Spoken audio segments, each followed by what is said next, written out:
B'investiment 14 miljun euro, ftit tal-jiem oħra ser ikun jinfetaħ b'mod uffiċjali is-suq tal-Belt Valletta, suq li matul din is-sena sar bosta xogħol ta' rinnovar u restawr. Suq li miegħu se jkun ġib 250 impjieg ġdid.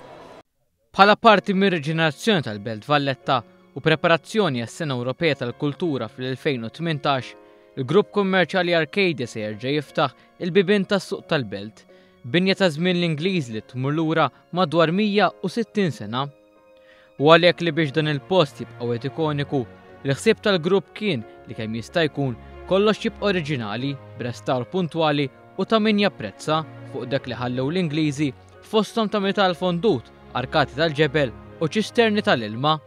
Din il-binja se tkun imqasma fuq 3 partijiet.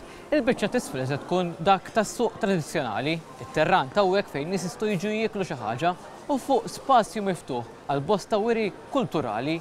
Fuq kollox dan il-bini se jkun inqanqal bosta memorji għal bosta nies.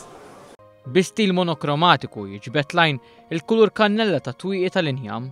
Żgur mhux forsi jispikkaw ukoll il-bankarelli tradizzjonali li minnhom dawk kollha li se jidħlu f'dan is-suq se jkunu qed jixtru prodotti friski bħal laħmijiet, ġobnijiet, priżet, frott, ħxejjex u ħwawar fost oħrajn.